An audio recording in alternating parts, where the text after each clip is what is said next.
You've got Amanda Davila and Ashley Burton here, and we are talking all things bookkeeping today. Woo! Our favorite topic, right? Our favorite topic as business owners is bookkeeping. Maybe not.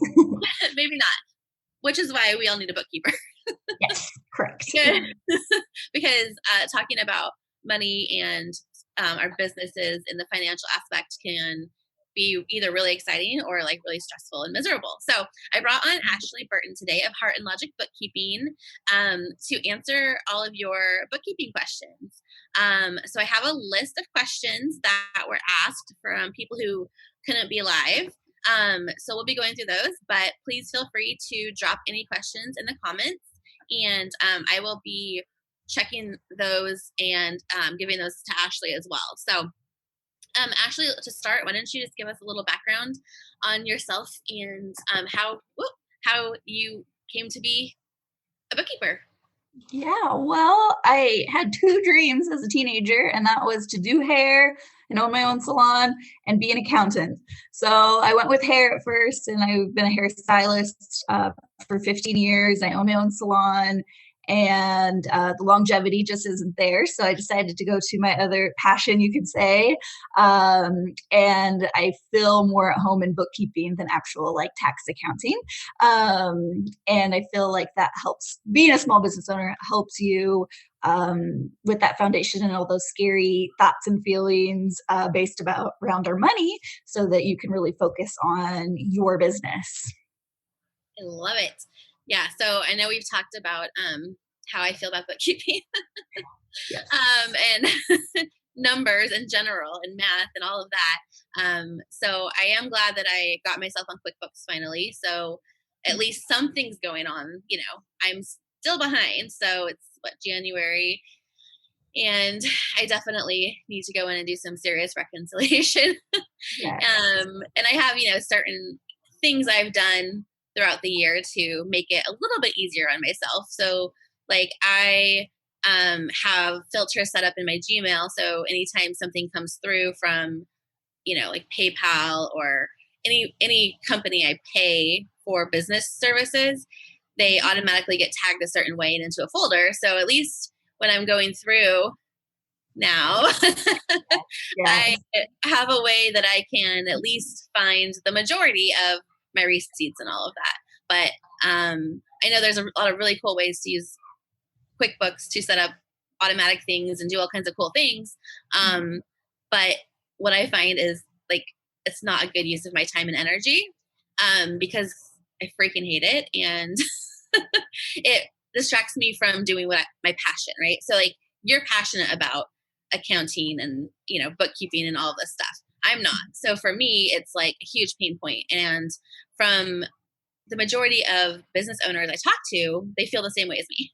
So I really think it's important, like, for people to know that they have access, no matter where they're at in the world, no matter what their niche is, like no matter what they're doing, like there are people out there who understand and know and can help them. So like an example is I've had people who have local brick and mortar businesses, and they're just, kind of old school. Like they're not comfortable like having some like person on the other side of the country that they've never met in person. Like they're like weird about like having like them doing their bookkeeping, which is totally fine. That's their style, right? So they should go to a person who's local. So that's totally fine for them. But for those of us who work online, like our whole business, our whole livelihood is all online. And what I found is those local old school bookkeepers don't necessarily know the details of online business and freelancers and how all of that works. Like it's kind of like when you're trying to teach your parent how to use a new piece of technology, right? Like it's like, Yes, so so true. from your the one client you have that did everything like by hand and like like so Yeah, you've worked with both local and online, so you've seen that, you can see the big difference, right? Like huge. that can be really hard and scary. So I think it's really important for people to know, like, there are options no matter what. So for me, I went and talked to a bookkeeper, a local one, and he didn't know anything about freelancers. So when I started my virtual assistant business, he knew nothing and he couldn't answer my questions. So I had to go out and find someone who could. And there's, our world is always expanding with everything going on online. Like I can, like my tax person is in Florida and she used to work for the IRS. Like, how cool is that? Like, I trust her because she worked at the IRS. Like, like Knows her stuff. yeah. So that's, for me, that's important because I had a lot of big tax questions when it came to moving my business from Oregon to Hawaii. So, and all of these things with, estimated taxes and all this stuff, right? So I want people to know, like, you don't have to, if you can start your online business and you don't have to go to your grandma's bookkeeper, down the road who's, past retirement age and doesn't know, anything about online businesses or freelancers or any of that. So just know, like there are options. And that's why I'm so excited to have you on today live, Ashley, because you work with people online and know a lot of, because running your own business brick and mortar and running your own business online, both sides. So I think that you are a very valuable asset, and I'm really excited because we have lots of questions. So before I get to those questions, did you want to say anything else? No, I mean, I think it's a perspective that I'm glad that I have, having both sides, and really having the online experience can be great for those brick and mortars, kind of the old school, because let's face it, everything's going online. More people that were working in brick and mortars are working online. So opening their eyes and letting them know all of the different programs and whatnot that they have access to is really great. Yes, absolutely. Yeah, that's a really good point too. Like with, the pandemic and everything, so many previous brick and mortar businesses have had to pivot and move to online selling. So everything is like up in the air for them, and they have a lot of questions because they only, like, they know what they know really well, but then everything going online, they have a ton of questions.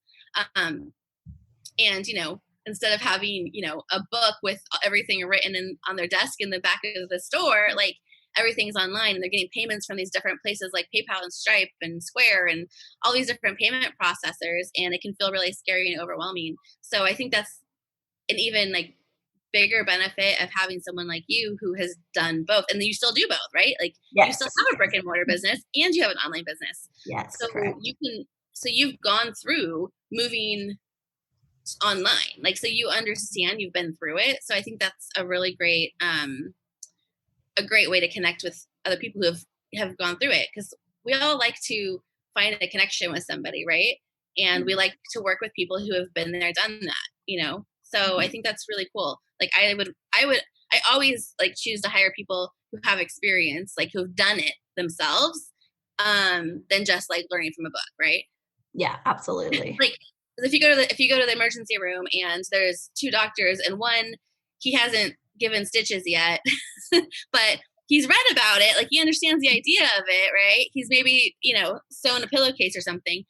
Or there's a doctor who's actually put in stitches. Like, I'm gonna go with B. Right. Like, which one do you want? So Yeah. It's that same thing. Like, it's really nice to work with people who have been there, done that. So, all right, let me jump into some questions. Okay. Okay. So there's been a lot of questions about 1099s and who needs to send them, who should be receiving them, and what about if all of my payments are electronic? So I know this is the question I had for you, and it's come in several times, especially for independent contractors, like virtual assistants, OBMs, social media managers, all of these people working as independent contractors online. There was that new thing that came out about the 1099 NEC, and there might be changes, and so there's been a lot of questions. So I guess if you want to maybe start with like what even a 1099 is and who it's for, just because there are a lot of people who are new to, online business in this last year, so they might not really even know what that is.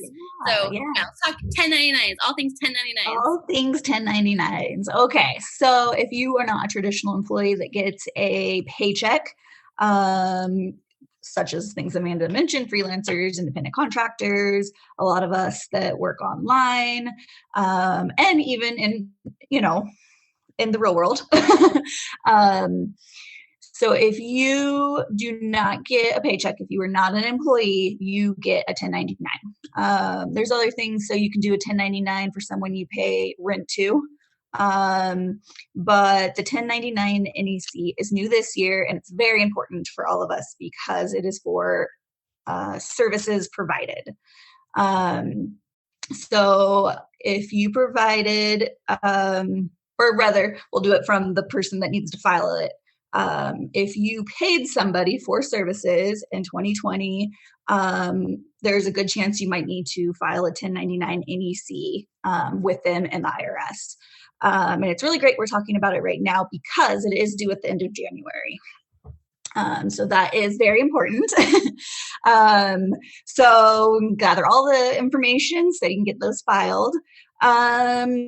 So a couple important things. It's for anybody making over $600 in the calendar year, specifically cash and check. So if you are super set up on QuickBooks and you use that for invoicing and everyone paid with a credit card, you don't need to do that. But if some people don't let go yet and are paying with a check, or if you are doing something more in person that give you cash, you will need to file that 1099 NEC. So that's really important. And then if you have QuickBooks, Stripe, PayPal, Square, nice things about those is they do their own 1099 and you do not have to file anything on your own. So that is really important.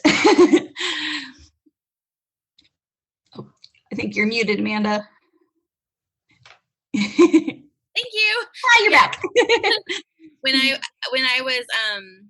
heard about the 1099 NEC and I saw the thing about if you've paid anyone over $600, I was like, oh my gosh, like I hired a lot of contractors in 2020 and paid a lot of people. So I was like, oh my gosh, like do I have to do that? Like, which of course, is a big reason like I need to get like everything squared away with like having a bookkeeper to manage all of that for me because I don't have to stress about it.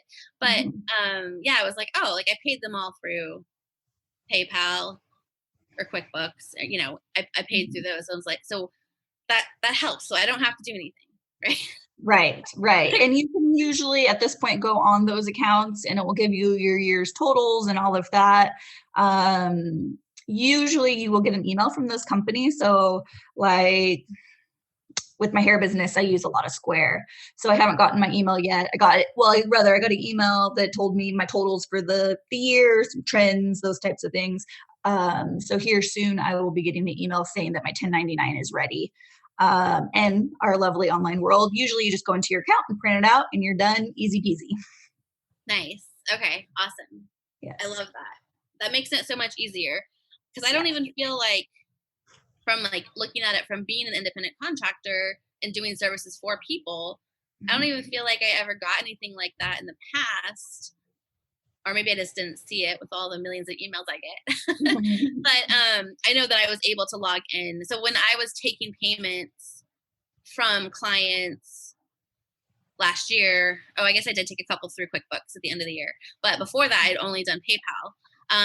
So I just logged into my PayPal account and just found those numbers that I needed. So I was able, that was easy enough.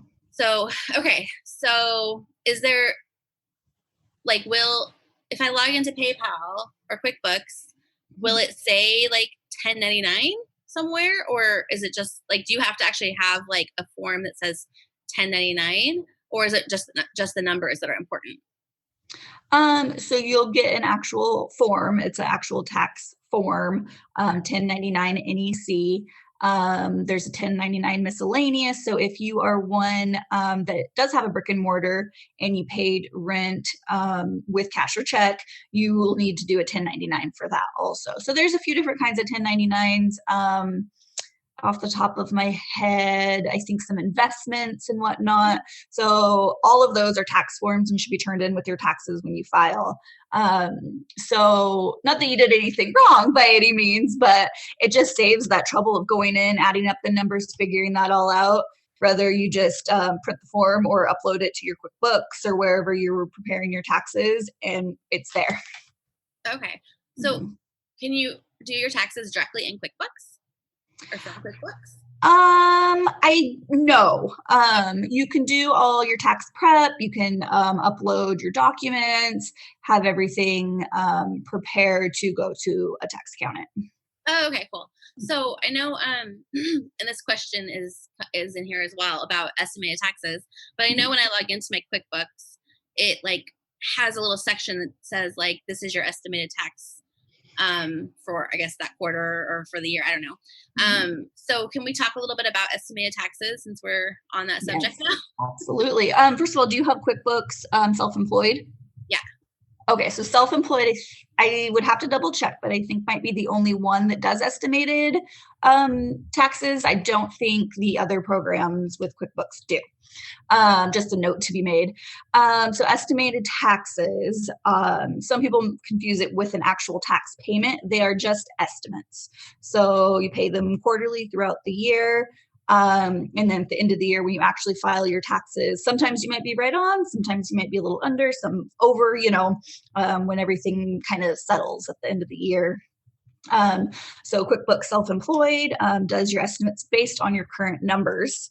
If you had everything updated and whatnot. And that helps you to be the most accurate at the end of the year because, things fluctuate. I think we all learned that in this last year. I'm sure we all had a quarter that looked maybe a lot different than another quarter. So your estimated taxes, if they're based off that. And then if you're working with a tax accountant, if you are one that have continued communication throughout the year, they'll do that same thing, go over, your actual numbers and provide estimates quarterly. Or I'm sure a lot of us have worked with tax accountants. You pretty much only talk to them once a year when you file. And what they will do is determine those estimated taxes off the previous year. So again, if your years look similar, then you're pretty close. If it looks different, you might be a little off. But the purpose of paying your quarterlies is so one, you don't get behind, but you will get penalized if you do not when you do file your taxes. When you say penalize, like what do you mean by that? An actual penalty fee on your taxes. Oh, okay. Yes. And I think that varies. I'd have to do some research and possibly talk to a tax accountant to see what that number actually looks like.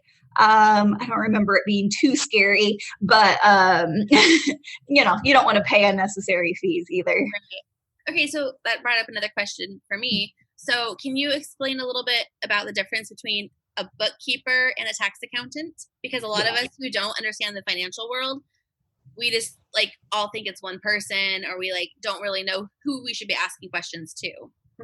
Definitely. It gets confusing because one person can be both of those things, but a lot of people are separate. So it depends on your needs and what you're interested in getting out of it. So some people love that one-stop shop. They want their bookkeeping, their tax, filing, everything with that one person. Obviously, there's going to be a bigger price tag. Some people really like having a bookkeeper and a tax accountant separately because you have kind of a check system and have more than one person's eyes on your books. I mean, you should trust whoever you're working with, of course, but even little mistakes or, errors, forgotten things, it's sometimes really great to have both of those eyes. So then when you separate them, a bookkeeper would do, those monthly tasks, expenses, incomes, work on your chart of accounts, invoicing, they can do payroll, kind of more those day-to-day, monthly types of things. Your tax accountant does the tax, actual filing with the IRS. They know all the tax laws. So a bookkeeper wouldn't be a great person to ask tax laws. In fact, we're not allowed to answer those questions or give any tax advice. So that is a very, very important thing to remember. And that's good because that's an ever-changing field, to say the least, which is why it can be scary and confusing. But those questions, you definitely want to go more with your tax accountant. And that's your kind of in between for the IRS. Okay, that makes sense. Yeah, I know that even though like I hired the tax person, to help me with the tax side of things, I still didn't quite understand like all the pieces, like, but I know that it was really valuable for me. So like, Yeah. Like I do have like email access to her all year round, but I also can like purchase a block of time from her to just get on a Zoom call and talk face to face and ask all my questions. So I did that right after we moved to Hawaii because I was just overwhelmed with all of like the, tax stuff, like questions about my EIN number and my LLC and like, how it's going to look tax wise moving from one state to another and what the differences are. So I had a lot of questions. So my husband and I got on a Zoom call with her and sat down and asked all of our questions. Like we had an hour to like ask everything. Awesome. And then the things that she had to look research on, she sent a really nice follow-up email with, not only the question, but a nice recap. So it was really nice to have that and know, like, even if you're a freelancer, you're not working with someone down the road from you, like you can still, just like we are, like be on face to face, like you're in person. Right. And with the pandemic anyways, like a lot of people are even local people are doing this. Like your tax person or your bookkeeper who's down the street from you might not meet in person. So they might be on Zoom anyways. So I think it's really cool how the offline world has collided with us in the online world. And now they actually understand like, oh, like these people like do like they're legit. Like they very legit. People who aren't familiar with, the online business world, they, don't really understand. Even my own family doesn't understand how I make money online or like how I run a whole business online or, from anywhere in the world, like no matter where I go, like, or used to go, they didn't understand and they still don't. But I think it's coming around a little bit for a lot more people because your local, even doctors are doing, doctor visits over Zoom, over a video call. So it's really neat. So anyways, okay. I'll try to stay on topic. That's all right. So we talked about the new 1099 NEC. We talked about estimated taxes. Is there anything you've seen for like online service providers specifically? Because, a large part of my audience are online service providers. Is there anything unique to those of us working as independent contractors online that we should know about bookkeeping? I think staying organized. I know, brick and mortars, they deal with a lot more physical receipts and whatnot. And you can it's messy, but you can physically see all that. So I think one of the most important things is staying organized. Even the little things, like you said, having those emails go to the right places. So at this time of year, you can go click on there. It's all in one place. That's really important. But we're actually at an advantage because we do so much of our business online. Therefore, a lot of our documents, payments, all of those things are already online. We just have to get them to that place altogether to make it make sense at the end of the year. Yeah. Because what I started doing in 2020 was anytime anything, a payment I made or a payment I received came into my email, my virtual assistant would then take that and put it into QuickBooks for me. And then if I got any in like my personal email, because some things I signed up, to sign up for certain accounts that I pay and it would come to my personal email. Then besides having that like auto thing to put it in the right folder, I would try to remember to forward it to my business email. And then with just like, I would just type in QB and then she would pull it when she's managing my email and then she would put it in QuickBooks. So like for me, that's a system that worked really well. But so say, just trying to think like how to best utilize like the system I have, like QuickBooks. I know there's a lot of things. So is that something like if I was to hire you to be my bookkeeper and I was like, okay, like I'm ready to like have you manage this for me. Like, what would that look like? Like how would we communicate that information? Like right now I have it in my email, my VA goes in and pulls it. how would I communicate that to you so you can make sure everything is in the right place? So if the system worked for you, that same thing would work. You would just forward the emails to me. I would have a lot of questions, such as, do you have a separate business banking account? If so, I would link that with your QuickBooks account.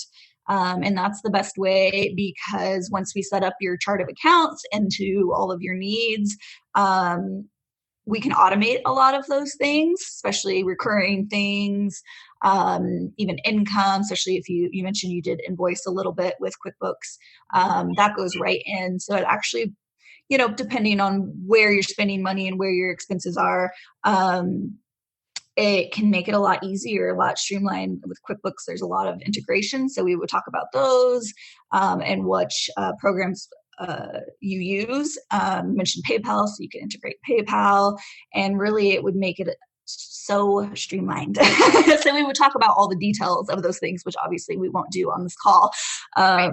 And really the whole point is to make it less work on you, more organized, and so you can go on anytime or be like, hey Ashley, I need a report, and I send you a profit and loss so you can see that snapshot of where you are right now and what adjustments might need to be made or what's going really well, and that can be a little bit smoother than little things one at a time. Yeah, absolutely.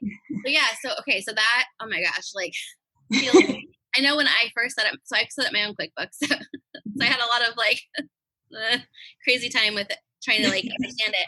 And at one point I did have my business bank account linked to it. But then I think with that and me and my VA all inputting stuff and it pulling automatically, because like there were some things that like were hooked up to like my credit card, so they weren't pulling through from my bank account, so I had to put those in manually. Anyways, I ended up having a whole bunch of things like duplicated in there. Yes. And then it got really confusing. And that's the kind of stuff that makes me shut down. Like as a visionary creative business owner who wants to focus on that stuff and like working with my clients and my students, I don't want to deal with that. So I can see a huge benefit to just having someone else manage that for me and then just tell me if there's a problem or tell me if there's something I need, to deal with. So like basically like just in this call, I'm like, okay, I 100% need a bookkeeper. Like I've known it for a long time, but I was like, okay, like that would be so much easier because it's something I stress about and then I shut down. And so now I'm terrified to look at my QuickBooks because the only thing I know is that between me and my virtual assistant, we have put in lots of things throughout the year, but I don't know how, I don't know like what has been actually, like, I'm like, okay, so if I go in there and like type in my transactions Canva, because I pay them like $13 a month or whatever, so I'm like, okay, for me, reconciliation now, like backtracking, I'm like, okay, I'm going to make sure that there's a payment in there for 12 months last year. You know what I mean? Like that's as far as like, okay, that's where my brain, I'm like, okay, now I'm just playing cleanup. And I know because I have a lot of business owner friends who do the same thing. It's like April 12th and we're going to all spend the next 3 days panicking, going through whether it's mountains of paperwork or mountains of emails or things we've like screenshotted or saved onto our desktop on our computer. Like it's a freaking disaster. So having someone every month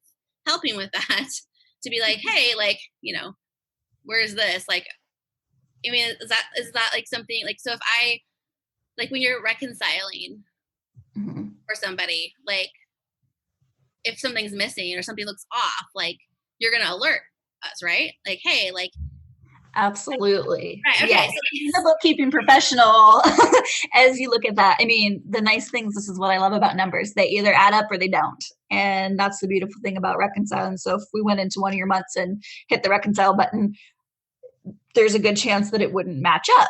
It won't let you reconcile. You cannot go any farther. It's like, stop, do not go. And then, of course, we know the little tricks of what to look for and whatnot. And then, of course, there's some, communication. I might have some questions. And we've all been there. We've all done it. And we've all pushed it aside month after month until you get to now. And you're like, okay, now I have a whole year and I have to go back to the beginning versus just taking care of that, each month, clean everything up. also when we remember it and it's fresh in our mind. And that's the great thing about the bookkeeper, relationship. Those months that you're like, okay, I had this, and this. Well, then the month I would reconcile for you. And if it didn't match, I could ask you, okay, what about this? What about that? And we would deal with it, short conversation, move on. So and that would now, be if you were like, so if you're going back through my whole 2020 and you're like, oh, in February, like, well, I'm not going to remember anything in February because I was selling my house and getting ready to move to Hawaii. And then the pandemic happened and like I was sick for half the month. And it's like, yeah, like I wouldn't have a clue. So it would be painful. So now that it's January 2021, I can really see a huge benefit of getting going right now, at least to start for this year fresh, right? Yes. Well, that's a beautiful thing. You're like, okay, I don't want to feel like this again. So let's clean up last year. And then you can make those new habits now. And that's the other great thing a bookkeeper can do is set up your chart of accounts, automate, your regular payments, your, regular vendors. Like you would have Canva on there where you can go to vendors, go to Canva, see how much you spent there. Keep those things really, crisp and clean and really know where your money's at or where your expenses are at. Yeah, because right now it's just like hot mess express. Like I don't even know. And that's like as I'm like changing and pivoting and growing my business so much, like I need to really pay attention to those numbers. So I think that's one of the reasons too that I'm like really understanding the importance more than ever. And because I do hire contractors, and there's times where I'm like, was that like what I had them do, like did that actually like help me make money or not, so those are all things to help me like plan for my business moving forward. So that's super helpful. Okay, let's see, I'm just looking at this list of questions. The next one was best options for tracking payments and expenses for online business owners. I know we kind of already talked about that with QuickBooks. Are there other ways people can track that's like legit, or is like using a certain QuickBooks the best? Yeah, absolutely. I mean, QuickBooks is, let's face it, the most popular. It's the most developed. It has the most integrations. It's fairly easy to use or find a QuickBooks Pro advisor like myself. So that is the one you hear about the most, and I definitely support that. For people just starting out and maybe can't fit it in their budget, there is Wave, which is free. It is definitely not as developed. It has some glitches, but it can get you through. There's FreshBooks that's really growing. I have been looking into that, not super familiar, but same thing. So there is a wide variety. There's still people that use Excel sheets and spreadsheets, which if that works for you and you are organized and you have everything, that's okay. But again, back to the automations and whatnot, QuickBooks makes it so much easier and makes all those transactions come through and align, and then you can get those quick reports. So I definitely recommend QuickBooks. Yeah, I used an Excel sheet when I first started my online business, and at the time it was okay because like I was doing one thing. I was a virtual assistant, so it was very simple. Like it didn't have expenses or anything. It was just people were paying me, so it was simple enough. But then I also, as much as I love spreadsheets, if it's not like set up for me, I get overwhelmed, like trying to figure out all of the like formulas and like how to make all of the, things in a column add up at the bottom, and, a very simple one I can do, but I'm not an Excel or Google Sheet master. So it definitely gets overwhelming, especially once you start having a lot more like expenses and all of that too. I think that's coming from different places that overwhelmed me. So, like I've used it and I know that it can work, but I really like, no one told me to like use QuickBooks when I started it. I just knew from like past experiences, like, okay, like that's like a really great option. And I knew, and I kept hearing like for self-employed, like it's great. So I finally did it, and I'm really glad I did, even though I'm not using it to the best of the capabilities right now. At least I know it's all in there, right? And it can be organized. So if someone like me is now like, okay, like it's almost tax time, everything's a mess, do you offer like cleanup services like that? Yeah, absolutely. Cleanup services, trying to find any errors, catching you all up to the new year. That's definitely something I do. So, for anyone who is wanting to do that, what's the best way to get in touch with you? Like, how does that like process look? Yeah, well, I have a contact me information form on my website. I think I'm going to put it in the comments. And that just starts the conversation, getting to know you a little bit better. You can also message me or email me with any questions. Um, and then we can get on a discovery call, see if we're a good match, and I can find out more about your business and see what might work for you. Awesome. Okay, so yeah, so that was one of the questions was, what if I haven't done any tracking for 2020? Yes. So you don't have to be alone. We don't have to suffer. There's absolutely options out there to help with that, Yeah. help get Yeah. that all cleaned up without being too painful for you. Let's see, we talked about estimated taxes. I'm just going back to these questions before we run out of time to make sure we get the questions answered. Yes. We talked about what a bookkeeper does, how it's beneficial for a small business. Okay, another question was, how much does it cost to hire a bookkeeper? So can you give like a general, I know it's gonna like depend on the business and a lot of things, but like what can like one expect to like pay a bookkeeper? Like just Yeah. Well, so there's different costs for cleanup and whatnot, but for regular monthly bookkeeping, it can start as low as like $97, and that is for a more simple business. And going up, it could get up to $200-300, and you would have to have that conversation about how many transactions you have, how many bank accounts you have, do you use PayPal? There's all the variables that go up from there. But I try to make it really reasonable. So for $97, but it could save you hours a month and all that stress. It could be worth it, just saying. Oh, absolutely. And then the whole like end of the year, getting ready for taxes when you haven't managed everything throughout the year.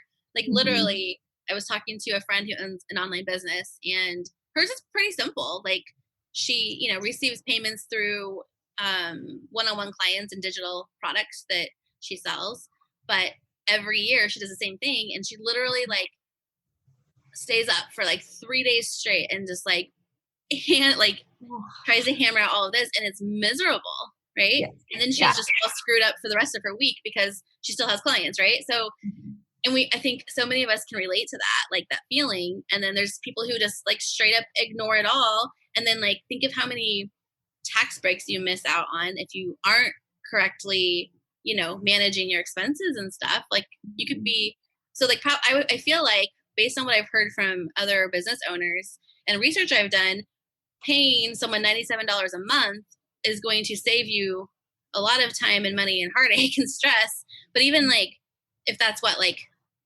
$1,200 a year, but if you're not managing it and it comes to tax time and you're like last minute stressing, just like trying to get it done so you don't get penalized, there's a good chance that $1,200 could have, well, first of all, it's a business expense, right? Yes. So it's a write-off. But like, think of how many like write-offs you might not even get because you didn't manage your books correctly.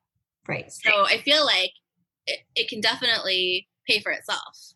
Like definitely. Yeah. With all those listings, all those hours taken away from, working with your clients and building your business and new ideas and all of those things that really drive business owners that don't want to waste their time with this.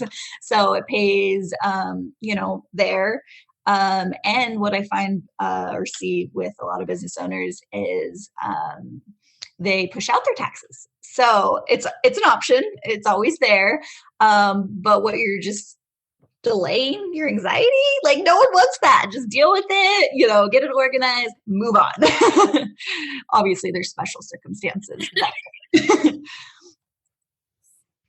Being someone who has filed an extension for my taxes in the past because of the craziness and I didn't know what to do. Yes, I absolutely understand that. There's nothing wrong with that, not knocking it, but if we can take those steps, spend a little bit of money and not extend that anxiety, we're all doing better. Yes. Well, I think that's another good point, like that, like anxiety factor, because I know so many of us who aren't super familiar with like the financial world and how the taxes all work. Like we all, not, I'm not say we all, but those of us that are in that like area, like we can feel that like fear, like, Yeah. like, okay, like I'm pretty sure like if you don't file your taxes on time, they're not going to come like arrest you and throw you in jail. No. But like there's still that fear. And then also like just like the stigma of it, like, oh, like, am I a legit business owner? Like I don't have my crap together. Like I, like I think that's something that's important to talk about. And another reason it's important to find a bookkeeper you're comfortable with who's not going to make you feel like crap. I remember I worked at a place a long time ago, and the accountant was so mean. And I remember like seeing her just like berate the business owner over things. And I think a lot of us have seen that, whether we've seen it in person, we've heard about it, we've seen it in a movie, or you know what I mean, whatever. Like we have that fear, just like with anything else that's new or like scary to talk about. Like a lot of us, especially as women, have a hard time talking about money. I know I do. Like I hate talking about money. So we just have this fear, and it's like easier to just try to ignore it and like get like screw ourselves over, right? Like, okay, if I'm too afraid to talk to someone about my business finances and I just keep doing it by myself, like, yeah, I can do that. But is it going to be what's best for me and my business and my finances? Probably not. But what am I scared? Like, cause I thought about that. Like, okay, I need to hire a bookkeeper.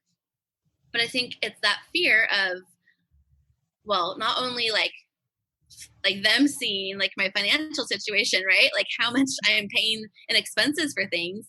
It's like, am I going to be embarrassed about it? Like, what are they going to find? I think it's for myself. It's like a fear thing, right? Like, Yeah. like I'm scared to really look at the big picture. Mm-hmm.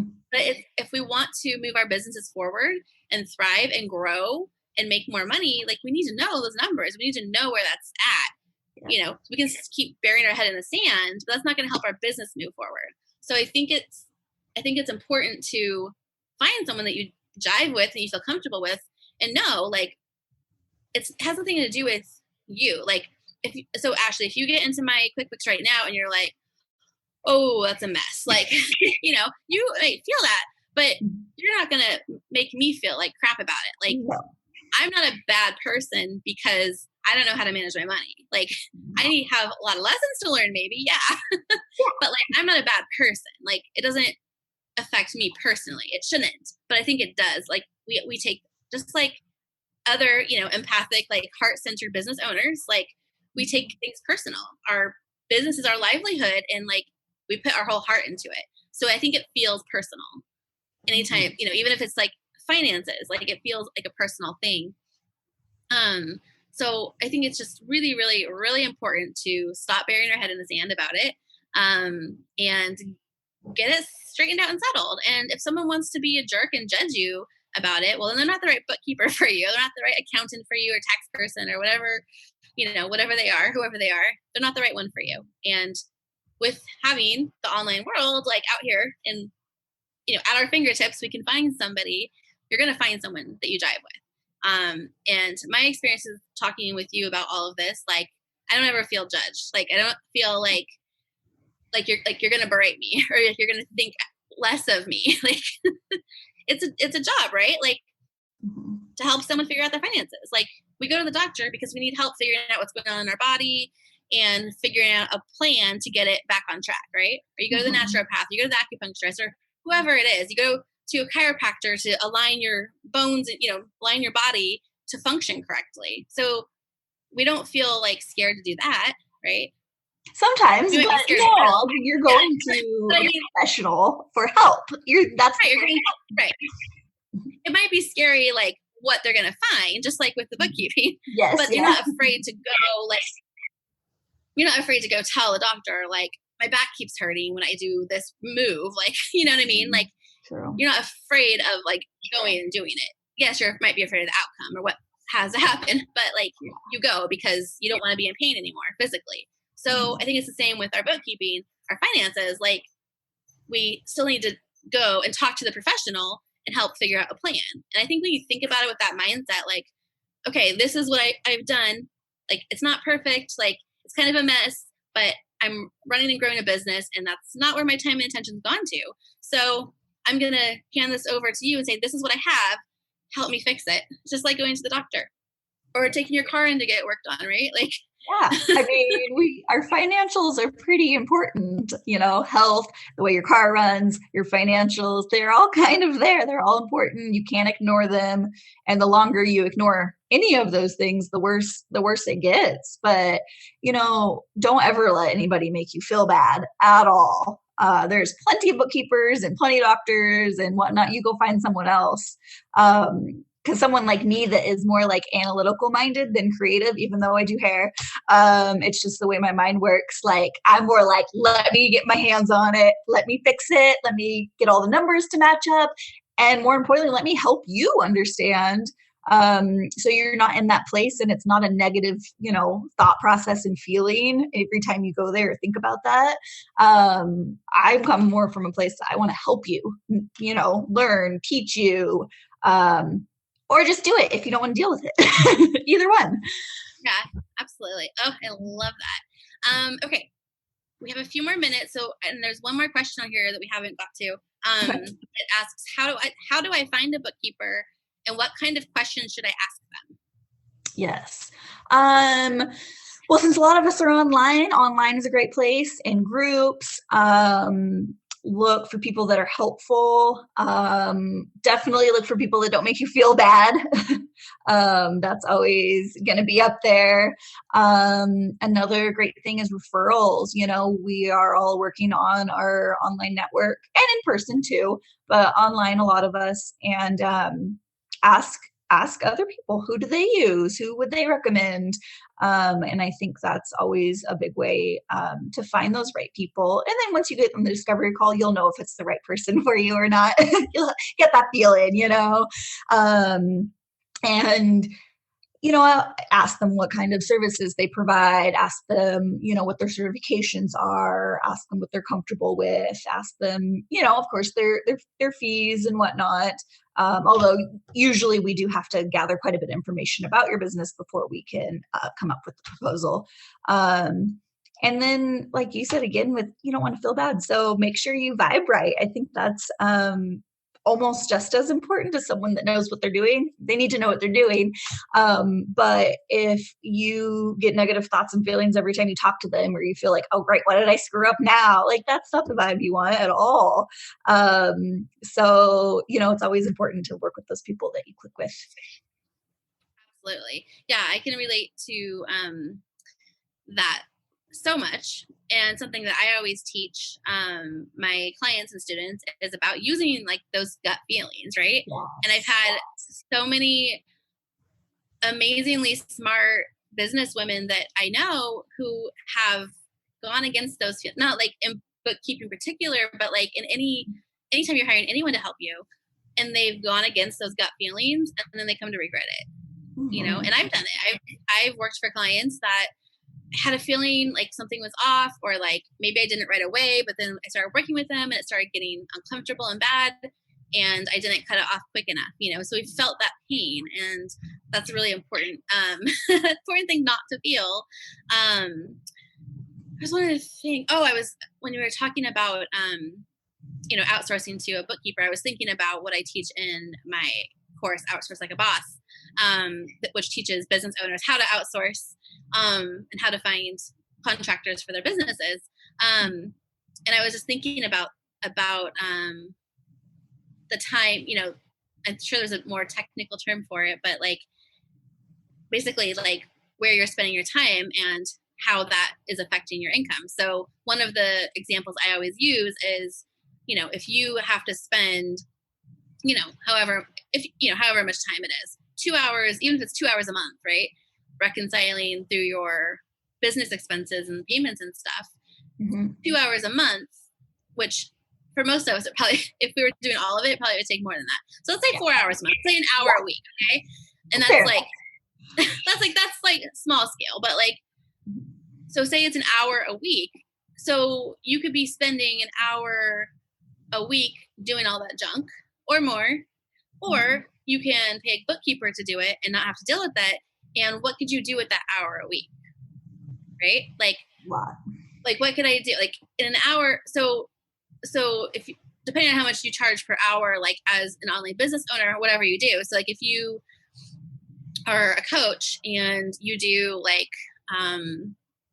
calls with people, you know, like I can't think of my word. I'm like losing my words, but you know, if you get on like one-on-one strategy calls, right, with someone, and how much do you charge for that? Right. So a coach might charge, I mean, who knows? It depends. But say you charge $100 for an hour, you know, consultation, strategy call, whatever you want to call it. And you know, in that hour a week, you could be making $100. So in a month, you could be making $400 to $500, right? Mm-hmm.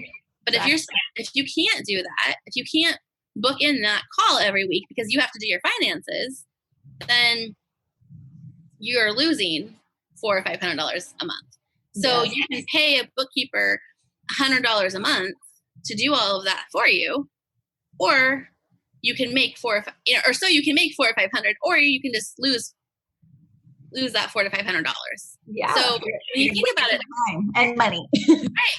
So, and I think that's a big part of the mindset that so many of us have to like, unfortunately, experience the hard way to like understand and like really see it that way. But that's one of the reasons I created Outsource Like a Boss, because I want business owners to realize like they don't have to spend 5 hours a week or plus, you know, sometimes going through their email and managing it. They can pay someone to do that for them.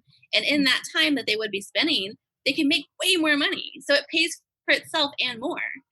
So absolutely, I see that 100%. I see that with, you know, outsourcing your bookkeeping as well. Plus, just like those of us who aren't analytical in the financial world and don't like looking at money stuff and don't like dealing with all those numbers and all of that, like we don't have the like what's the energetic cost?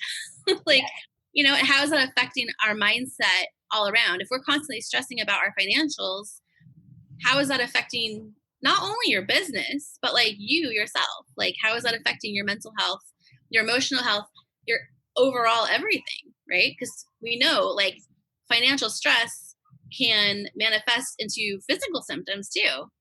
So again, when you look at it from that like cost benefit analysis side, like if I'm so stressed about my finances that I'm losing work because I can't do it because I'm too stressed and I'm just a mess. I'm not there mentally. I'm not there physically. I have to sleep 12 hours a day because I'm so stressed. Like, oh, no. I'm not saying that's where I'm at right now, but like, you know, I'm just like, wait, I've been there. Like I've had financial stress worry me so bad that it affects me physically. So I've been there. I know what it feels like. That's not going to help your business, and it's not going to help your business grow. You're probably going to start losing money. So forking out $100 a month for someone to do it for you, like 1000% worth it from my point of view.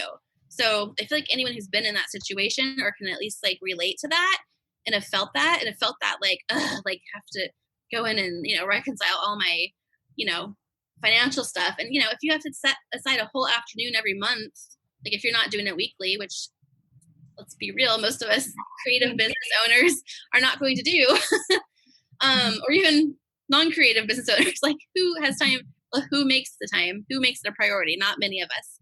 So if we have to set aside 5 hours at the end of every month to like go through and like be miserable, and then that's how we get into that, like that cycle of putting it off because we don't want to deal with it. And then it's January or April and it's time to do taxes and it's a whole year.